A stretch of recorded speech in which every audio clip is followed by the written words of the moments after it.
What's up, everyone? My name is Jake Crumpler. Welcome to the Plus Pitch Podcast. Today is August 8th. Let's break down every single start from August 7th. We'll start it off with our leading pitcher of the day, Tyler Mahle, who made his debut for the Braves. There's always a lot of excitement when it comes to players moving teams at the trade deadline. It's one of my favorite times of the year, and I think one of the most exciting archetypes of players dealt at this point in the year is someone who gets a fresh start, someone who sort of struggled and is now going to a new home where they can start anew and they can figure something else out. And Tyler Mahle did just that in his debut for the Braves in New York against the Yankees. He tossed 6 shutout innings, allowing 3 hits, 2 walks, and 9 strikeouts. And before we break down that dominance from Mahle, it's important to remember what he did prior to going to the Braves. When he pitched for the Giants through the end of May, he struggled mightily to an ERA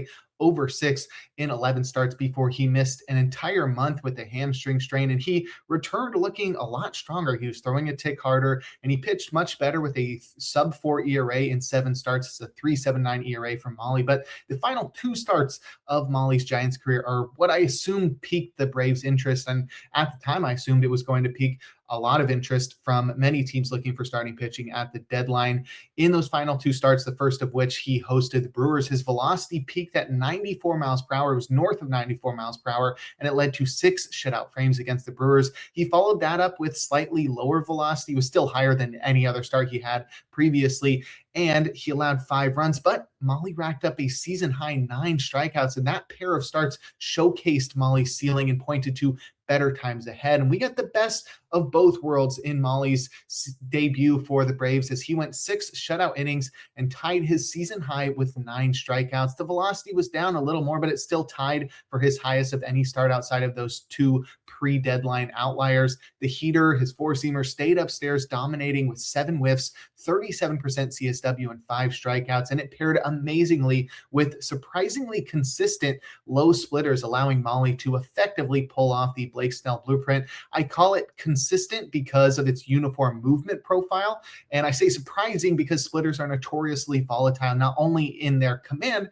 but also in their movement. They oftentimes have a lot more arm side run or a lot more drop, and it's not the same pitch over and over, which usually is the reason why they're so difficult to man. But Mahle commanded them exceptionally here, keeping them at the bottom or below the zone, returning 71% strikes, 4 whiffs, and a trio of punch-outs on the splitter. The glue that holds everything together for Mahle is an 87 to 88 mile per hour cutter that has replaced his slider that used to be one of his primary pitches in years past. He's throwing that cutter harder than he did last year, and while it earned just 42% strikes on Friday as he was attempting to front door left-handed batters and get right-handed batters to chase it away, it's been an important strike pitch to keep him in counts all year. Nobody's perfect, but Mahle was a little lucky in New York, returning 9 outs on 12 balls in play thanks to some Koufax kindness. We also can't expect him to live at the 37% plus strikeout rate we've seen across his past 2 starts, which is a product of a 62% put away rate that hints at unsustainable efficiency in 2 strike counts. But regardless, there's definitely a different era about Mahle recently, especially since returning from the IL and especially over these past 3 starts. He hit his peak in 2021 with a 94 mile per hour average 4-seamer velocity. We're not expecting him to return to his peak at this point in his career, but an improved version worth rostering universally is attainable at 93 to 94 miles per hour, now pitching for a team with superior defense to the Giants and a better offense that will give Mahle a better chance at recording wins. He could be one that becomes a trustworthy arm in your rotation for the final 2 months. So honestly, I'd be going out and picking up Tyler Mahle. Now let's look at the rest of the starting pitchers from Friday. Drew Rasmussen in Seattle, 7 shutout innings, 2 hits, 2 walks, 8 strikeouts. This is an ace is going to ace from Drew Rasmussen.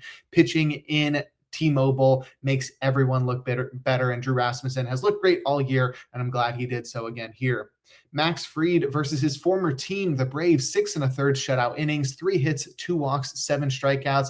And it looks like a full workload to me, and it's all systems go for Max Fried with 90 pitches now under his belt. He threw exactly 90 pitches here against the Braves, and he dominated them. I don't think there's anything preventing him from earning his coronation day. I'd say go dominate the Mariners and force Nick to give you that ace is going to ace tag in your or after your next start.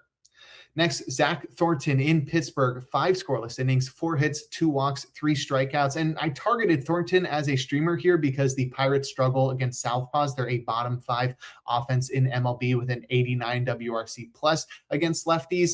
And Thornton came through with a win and a pristine ERA, but it took a lot more help from Koufax than I expected. A lot of fortunate results on batted balls. The lack of whiffs, just 4 whiffs here, and a failure to depart from his reliance on cutters and four-seamers as Thornton threw those pitches 60% of the time for 18% CSW, and that has me steering clear in Atlanta next. Thornton is not somebody that I want to trust moving forward, especially if he's going to have a leash of just 63 pitches like we saw on Friday.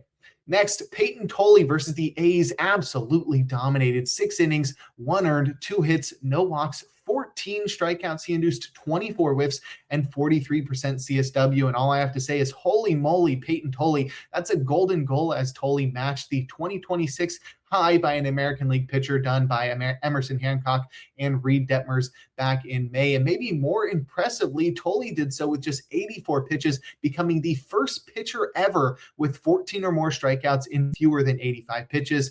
And that ratio of strikeouts to pitches gave him the second lowest ratio of strikeouts to pitches since 1988 when pitches were first tracked. And the pitchers that he's in between are crazy. The number 1 pitcher in the lowest ratio of strikeouts to pitches is Max Scherzer's 20 strikeout games, and the one below Tolley is Kerry Wood's 20 strikeout games. So this was absolute dominance here from Peyton Tolley. And in a previous era, and maybe later in Tolley's career, he would have been allowed to shoot for 20 strikeouts. But with some home cooking here, he just pumped his fastball at a season high velocity, allowing it to dominate upstairs even more than usual with 79% strikes, 10 whiffs, and 5 strikeouts. The Cannibal McSanchez approach doesn't work without cutters mixing in upstairs, and they induced 6 whiffs and 47% CSW. And it's not a Raz pack without sinkers chipping in as well, returning a trio of whiffs and 77% strikes. Despite Tolley's affinity for PL terms, Tolley surprisingly switched it up by throwing curveballs 10% more often, which he threw up to 18% usage here. The massive velocity difference between the fastballs and Tolley's curveball caught A's batters off guard all night, leading to a whopping 67% CSW and 5 strikeouts on the breaker. Its success is even more evidence that Tolley will reach higher levels with the expansion of his arsenal rather than a heavy lean on his elite four-seamer like we've seen throughout the year when he sort of struggles a little bit. So I just want to see Tolley lean into that cutter, it's a slider, and that curveball more often than just trusting that fastball. It's a great fastball, but it's going to be even better if batters can't just gear up for it. Next, we have Merrill Kelly versus the Dodgers, 5 2/3 innings, 1 earned, 2 hits, 4 walks, 4 strikeouts. And I guess he was holding back last time, reduced velocity, and he struggled last time because Kelly arrived fully equipped to handle the Dodgers. He packed extra velocity, pristine changeup command, the luck of Koufax, and even a willingness to avoid giving into hitters with a free pass. I think that was him realizing he's not going to give the Dodgers the pitches they want down the middle that allow them to turn around home runs or bang out a bunch of hits. And he was able to manage the damage with, that was pretty good. It's a good rhyme there. Manage the damage with the free passes. He did give up the 4 walks. The reward that Kelly received for slaying the mighty 2-time reigning champions is a sweet treat as he gets Rocky Road up next, and we will all want a bite of that. Next, we have Nathan Eovaldi versus the Orioles, 5 1/3 innings, 1 earned, 4 hits, 2 walks, 2 strikeouts. And Eovaldi's doing his best to give us reasons to stick around. He gave us an ERA below 2 in this one, but his ERA is over 4 for the year. Fine. He also gave us 11 whiffs, and he's only induced single-digit whiffs twice this year, but we need the strikeouts that come with the whiffs. That's why we like the whiffs, because they portend strikeouts. but he only gave us 2 here. And honestly, that's not very fair as he had the lowest put away rate of his season at 18%. So with the Angels up next, I think we got to give Eovaldi another chance. And then afterwards, it's the post deadline Nationals that have no James Wood, no Curtis Mead, and no Luis Garcia Jr. And then the Angels again afterwards. So I guess fine. We're continuing to stick with Nathan Eovaldi. I just hope he can really lock in and look like the AC was at the beginning of the year. Or it wasn't really the beginning of the year. It was like that middle portion between recent struggles and early struggles. Next, Adrian Hauser versus the Tigers, 5 innings, 1 earned, 6 hits, 1 walk, 4 strikeouts. And I was actually at this game watching Adrian Hauser do his thing after JT Brubaker opened for him. And he was pretty solid, but he's clearly a guy who relies heavily on batted balls. And with Tyler Mahle and Robbie Ray dealt at the deadline and Trevor McDonald undergoing Tommy John surgery, Hauser is back in the rotation, but I would not expect a lot of interesting outings like this one. He had a 5.73 ERA and a 16% strikeout rate in 14 starts this year, and he has been pitching much better since moving to the bullpen with a 2.03 ERA and a 0.94 WHIP in 9 outings, which is awesome. But the strikeout rate is down even further to 14% with a horrid 7% swinging strike rate, and that just suggests that Hauser is much too reliant on batted balls. Even sitting a tick up on Friday, it wasn't enough to get me interested. Next, we have Jose Soriano in Philadelphia as he made his debut for the Blue Jays. We actually had a quartet of players make their debut in New Threads on Friday, including Mahle and Soriano. We've got a couple more we'll get to. Soriano went 4 2/3 innings, allowing 1 earned, 4 hits, 3 walks, and 3 strikeouts. And his curveball was excellent. 12 whiffs, 50% CSW, and he threw plenty of strikes with his 4-seamer and sinker as well, 73% strikes here. And this was a day of 2-strike inefficiency for Soriano, and that's why he struggled to escape the 5th inning. He reached 2 strikes in 70% of his plate appearances, but an 8% per pitch put away rate led to drawn out at bats and a high pitch count that knocked him out before he could qualify for a win. On top of that, all 3 free passes that Soriano gave up came on 3-2 counts, which hints at a pitcher who wasn't commanding poorly, but rather lacked the pitch or sequences to put batters away. I'm looking forward to Soriano's final 2 months with the Blue Jays, though, as his ground ball approach is much more suited for an elite defensive ball club like Toronto than the awful defense that backed him up in Anaheim the past couple of years. Next, we have Tyler Phillips versus the Angels. 4 innings, 1 earned, 5 hits, 1 walk, 4 strikeouts. And why are we limiting Tyler Phillips' pitch usage now? He tossed just 61 pitches in this one. He got up to 97 pitches in his final June start, but has since failed to eclipse 76 pitches, and he's been at 71 pitches or below in his other 6 starts since then. I get it if he's struggling or if the Marlins have a huge lead, but they pulled him after he allowed an inning opening single in the 5th just for the bullpen to eventually blow the lead. It's not like I'm a huge believer in Phillips anyway. His left-handed batter approach is something that I don't believe is going to come together because I don't trust his splitter, and he doesn't really have the fastballs to take down left-handed batters. But I do really like his sinker and sweeper. And regardless of my feelings about Phillips' arsenal, I think if you're going to give a guy a shot in the rotation, give him a legit shot. Let him actually throw enough pitches to get out of jams and set himself up for a win. Next, we have George Clausen in Miami. 4 innings, 1 earned, 4 hits, 4 walks, and 3 strikeouts. Clausen's command was a topic of conversation on the most recent episode of The Craft. Nick and Eno were talking about how Clausen walked 10 batters with a combined 51% strike rate in his first 2 big league starts in April. However, in the minors since mid-June, every outing he's had has come with 60% plus strike rates, during which his walk rate has been in the single digits, including his final 2 starts at AAA coming with no walks for the first time since his season debut. Well, so much for that. 55% strikes for Clausen and 4 walks on Friday. He's still got some work to do. There's plenty of potential in his stuff, and there's plenty of opportunity in that Angels rotation, but Clausen is going to have to throw strikes if he's going to succeed in the majors. Next, we have Shane Baz in Texas against the Rangers. 8 innings, 2 earned, 3 hits, 1 walk, 9 strikeouts. And this is some kind of heater for Shane Baz, not his fastball, just the hot streak that he's been on. He's allowed 4+ runs in 5 of his first 8 starts of the season, but he's done so just once in his last 15 starts dating back to mid-May. So 5 of his first 8 starts, 4 or more runs from Baz, but since then, just once in his last 15 starts. It's a sub-3 ERA since then, though the 1.21 WHIP and 22% strikeout rate are not spectacular. What has been spectacular is Boz's command recently. He's pulling off the Blake Snell blueprint with low curveballs and changeups while going Cannibal McSanchez with four-seamers and cutters upstairs.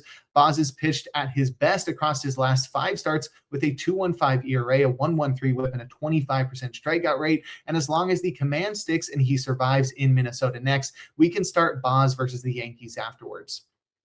Next, we have Kevin Gausman in Kansas City, who made his debut for the Cubs. 7 innings, 2 earned, 4 hits, 1 walk, 4 strikeouts. The Cubs seem like an ideal fit for Gausman. They're really an ideal fit for most pitchers because of their elite defense. He needs a good defense behind him to gobble up all of the grounders, and I think he needs a playoff race to give him the adrenaline he needs to give his max effort when he's out there. With the best defense in baseball supporting him, Gausman returned 17 outs on 21 balls in play, and with the Cubs in the heat of a playoff race, he threw one to two ticks harder, allowing him to dominate with his typical four-seamer splitter attack. I don't have anything supporting this. I can't remember which episode it was, but I once heard a study on the Effectively Wild podcast, one of my favorite baseball podcasts out there, about players traded at the deadline. If I remember correctly, players who struggled before the deadline but were traded to the opposite league tended to perform noticeably better afterward. And this is a real change of scenery for Gausman, and I'm excited for these next 2 months with the Cardinals and then in Seattle, and then Cincinnati up next. There's no reason to think the fun won't continue for Kevin Gausman. Next, we'll talk about Parker Messick, Logan Gilbert, Roki Sasaki, and everybody else who pitched on Friday. But first, we're going to take a quick break here on the Plus Pitch podcast. And we're back. Jake Crumpler here talking about starting pitchers from Friday, August 7th. Parker Messick in Chicago against the White Sox. 7 innings, 2 earned, 4 hits, 1 walk, 8 strikeouts. Messick's at 95 plus miles per hour. He's throwing plenty of strikes, and he's commanding changeups low and arm side. Really, what else could you ask for? Obviously, we want less than the 2 home runs he served up here, but I think we got to be grateful that they were both solo shots and just keep starting him moving forward. Next, we have Logan Gilbert versus the Rays. 6 2/3 innings, 2 earned, 4 hits, 4 walks, and 6 strikeouts. Gilbert got an ace, is going to ace here. He did serve up a pair of solo shots, and he walked a season-high 4 batters due to a season-low 57% strike rate. We're happy it still went well and that he continues to produce elite volume. And Gilbert's been one of the best pitchers at pitching deep into games this year. He's completed 6 frames in 65% of his starts, and he's pitched into the 6th in all but 2 of his starts this season. So if you're looking for somebody to be like an incredible pitcher in quality start leagues, that's Logan Gilbert. He's going to be great in every league, but the volume is really what makes him so good this year. Next, Roki Sasaki in Arizona. 6 innings, 2 earned, 4 hits, 1 walk, 5 strikeouts. And when Sasaki is throwing 98 to 101 miles per hour with his 4-seamer, locating splitters low and arm side, and incorporating competitive sliders, he's going to make us happy. His command got a little sloppy here, especially with sliders, but his stuff is dope enough that he makes us feel dope for starting him. Don't let these season-long numbers from Sasaki fool you. It's a 3.91 ERA, 1.11 WHIP, and a 26% strikeout rate across his last 13 starts. Let's start Sasaki versus the Brewers next before deciding what to do in Colorado, where I'm leaning sit, and in Atlanta afterwards, where I'm leaning start. Next, Kyle Leahy versus the Rockies as he hosted them and tossed 5 innings with 2 earned, 8 hits, no walks, and 8 strikeouts. And everyone loves Rocky Road. Leahy was an obvious stream in this cushy matchup, and he gave us exactly what we wanted, which a bite of his ice cream would be nice, but we also got a win and 8 punch-outs, which is the perfect Sunday. And now it's back to the wire with Leahy as he gets the Phillies and then heads to Cincinnati before heading to Philadelphia afterwards. Leahy's somebody with great stuff, but he has not executed it this year. This was a great matchup against the Rockies, and he succeeded, but he's not somebody that I expect to do that often moving forward. Next, we have Chase Petty in our nation's capital. 1 2/3 innings, 2 earned, 2 hits, 1 walk, 1 strikeout. He opened for a Reds bullpen game, and because he still has no clue where his pitches are going, we're going to forget about this and have no clue that it happened by tomorrow. Next, we have Noah Schultz versus the Guardians, who recorded 1 out, allowed 2 earned runs with 3 hits, no walks, and 1 strikeout. And this was an accidental disaster. White Sox manager Will Venable forgot that the pitching coach already made a mound visit previously in the first inning, and he went back out there to talk to Schultz. And because of the rules in baseball, that means Schultz has to be removed from the game. So he got taken out after recording just 1 out and throwing 23 pitches. The mistake cost Schultz his roster spot, as well as he was optioned to the minors after the game to make room for the promotions of top prospects Hagen Smith and Tanner McDougal. David Sandlin was called upon to bail out Schultz in bulk relief and went 5 1/3 innings, allowing 6 earned, 7 hits, 2 walks, and 4 strikeouts. He also got demoted to make room for those aforementioned prospects, and this was just a complete disaster from the White Sox on Friday. Next, we have my boy Cade Cavalli versus the Reds. 6 innings, 3 earned, 7 hits, 2 walks, and 8 strikeouts. And he narrowly avoided a careful Icarus here. He was brought back out for the 7th inning and allowed 2 singles on 10 pitches before being lifted. Luckily, his bullpen locked in and escaped the jam to maintain his win and quality start. Cavalli still throwing 97 plus mile per hour 4-seamers. He's throwing over 87 mile per hour with his curve, and he's throwing supportive cutters at 94 miles per hour. And when he's doing that, we're going to keep starting him. Next, we have Ryan Feltner in St. Louis, 5 1/3 innings, 3 earned, 4 hits, 3 walks, 2 strikeouts. And even outside of Coors, Ryan Feltner isn't doing much of anything to get us excited. Cool story, bro. Next, we have Zebby Matthews in Milwaukee, 5 innings, 3 earned, 7 hits, 2 walks, 4 strikeouts. We all knew that 10 strikeout outing last time was a fluke. Matthews was lucky the Brewers weren't more aggressive, as they produced 4 hits and a homer against his 4-seamer, but they patiently allowed him to steal 10 called strikes with the pitch. 55% strikes on secondary suggests Matthews didn't have much else to turn to outside of the hittable heater, so he just kept throwing it. And obviously, this ain't it from Zebby Matthews. Next, we have Ronel Blanco in San Diego, 4 2/3 innings, 3 earned, 4 hits, 3 walks, and just 1 strikeout. I actually love Blanco's stuff, but I'm not convinced it's going to come together this year. His 93 mile per hour 4-seamer with 19 to 20 inches of vert pairs incredibly well with his trio of whiffable secondaries, but he's not commanding them effectively enough to pull it off, leading to a how am I supposed to butter my bread with that? Just 1 strikeout here. Command is the last attribute to return after Tommy John surgery, so I'm not totally in on Blanco right now, and I'm viewing him more as a sneaky play for 2027 drafts. Next, we have Zach Wheeler versus the Blue Jays, 5 1/3 innings, 4 earned, 7 hits, 5 walks, and 6 strikeouts. Ace is going to quell our concerns about his velocity and workload, but failed to avoid the free pass. Let's hope this was just an outlier. Wheeler hasn't walked more than 4 batters since he walked 7 in a game back in 2019 when he was on the Mets. And let's hope it's that and not a product of some injury that the Phillies have been hiding from us over the past couple of weeks. I really hope Wheeler is okay, because the last few starts have been very concerning.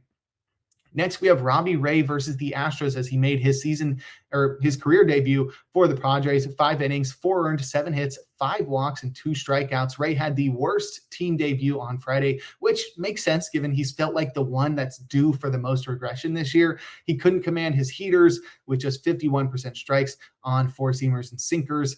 And he's still unwilling to trust his slider against right-handed batters, as he threw it just 7% of the time. He also failed to make up for it all with those changeups sort of as the standalone pitch. These next 2 months scare me a little bit from Robbie Ray, especially if this becomes a trend. He needs to throw strikes to avoid leading the league in walks. He's somebody who does not have good command. So if he's not just pummeling the zone with his pitches, then he's going to walk the yard. And his lack of slider usage has put too much pressure on an inconsistent curveball and changeup. I really just want the old Ray back, where he's going 4-seamers upstairs, sliders low, and mixing in some changeups with curveballs helping out and sinkers dancing around the zone and everything just in the zone. But we have not seen that recently from Ray. It worked for a long time, but I don't think it's going to work for that much longer. And it already started not working on Friday. Next, we have Daniel Lynch versus the Cubs, 1 2/3 innings, 4 earned, 3 hits, 2 walks, 2 strikeouts. Lynch combined with Jose Cuas to open for Mason Black, who wasn't much better. 5 innings, 2 earned, 3 hits, 3 walks, 2 strikeouts. Just 2 whiffs on 86 pitches with a kitchen sink approach from Mason Black should tell you everything you need to know about his fantasy viability. He's not somebody I'm interested in. Next, we have Cater Montero in San Francisco, 6 innings, 5 earned, 5 hits, 3 walks, and 5 strikeouts. And Montero's pitch to contact approach was bound to bite him at some point, and it doesn't help that he served up a pair of homers and walked more than 2 batters for just the second time all year. I'm maybe a bit to blame for the bad juju as I was watching Cater Montero, but regardless, he's a fine whip play in deep leagues. He's got a very low whip this year, but in standard leagues, I think we're fine avoiding him versus the Guardians in Pittsburgh and versus the Rays over the next couple of weeks.